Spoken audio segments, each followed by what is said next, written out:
What's a campaign setup that goes against every good practice out there in Amazon advertising, but it works every single time in every single account and will get you phenomenal screenshot-worthy results? Let's dig into it.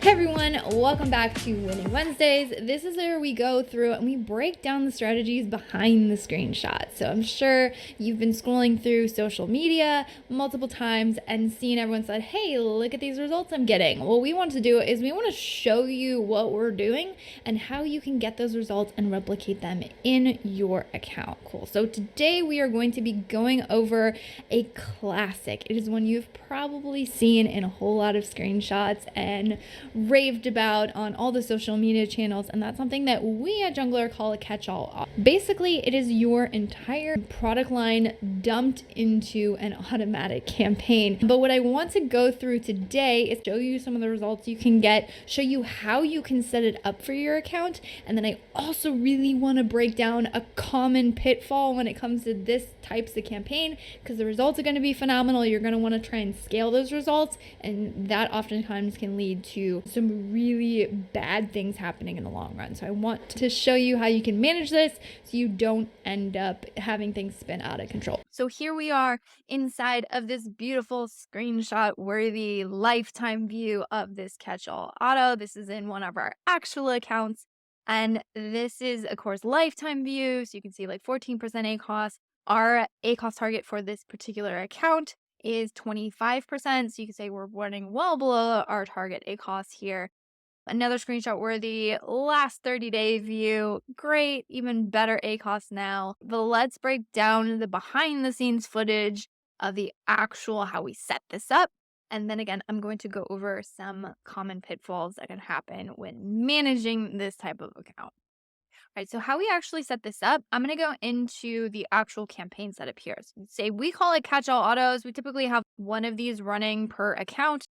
You could do like a catch-all auto like 2.0. We've done those where we might run a couple of these at tandem if one of them starts to maybe not work as well.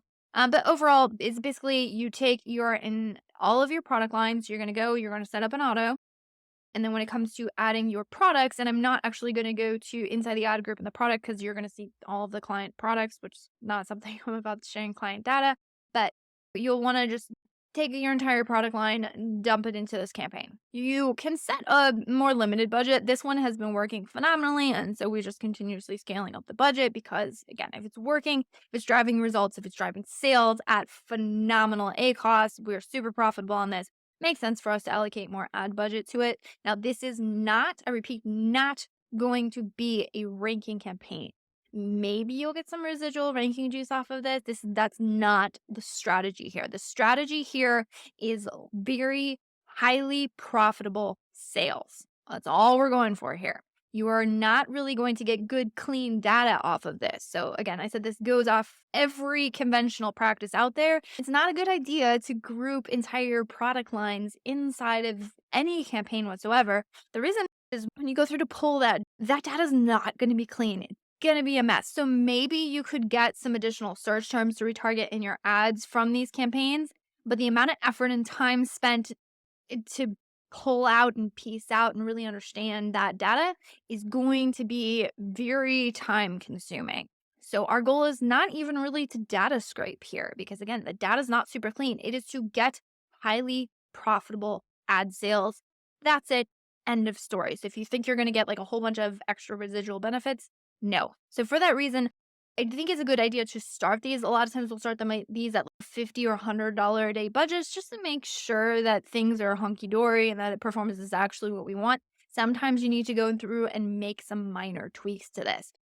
So that's all for budget. Campaign strategy, we use dynamic bids down only, and you can see that there's no top of search placements, no product page percentages. I don't really recommend tweaking placements on this. I would keep it at the dynamic down only. For this is a set it and pretty much forget it. Now, there are a couple things that you might want to go through as far as optimization goes, so I'll go over these in a second.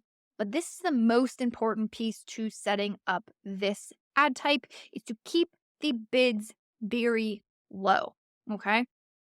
That is the main thing really driving this. So Amazon's basically going to go through, if you know how automatic campaigns work, they go through and they look at your entire product line in this case, because again, we have all of the products contained in here. And they say, hey, we think you should show up on these placements. You'll get ASINs, you'll get additional keywords, etc. Throwing them up all over the place. And so you can get a lot of good placements out of this. But again, you want to keep the bids low. That is the best strategy. That is the going for strategy. Our default low bid we often put on these is say 35 cents. Now, this is going to be very relevant to your account. So if you have an account, if you do, awesome, congrats, you're in a phenomenal category right now because cost per clicks are going through the roof.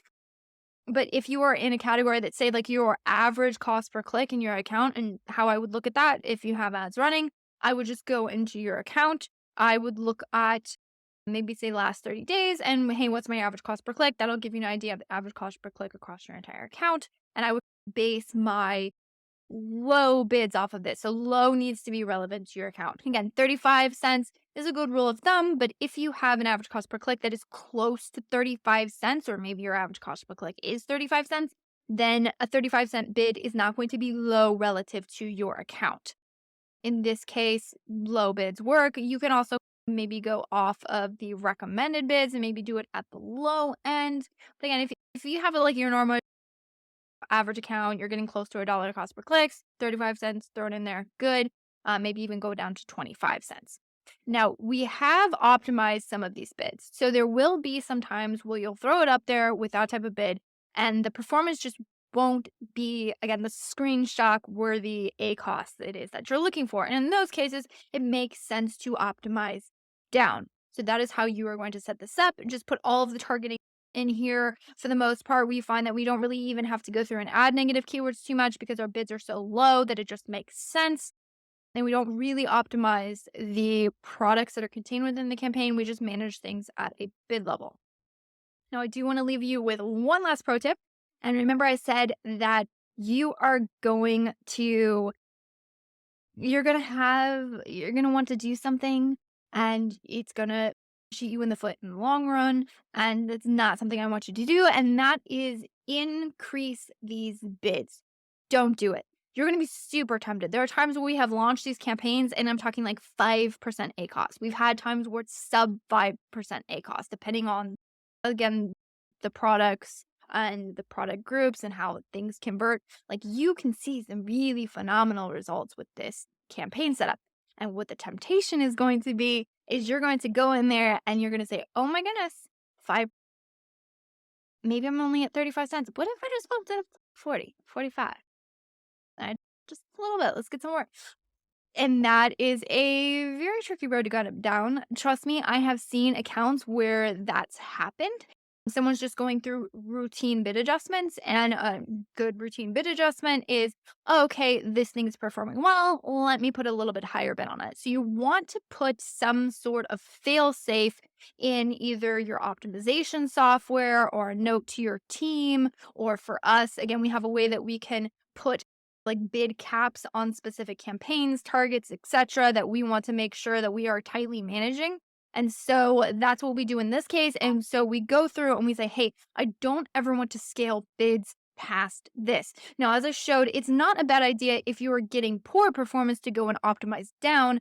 What I would not do is go and optimize the bids up. You want to keep it at that 35 cents.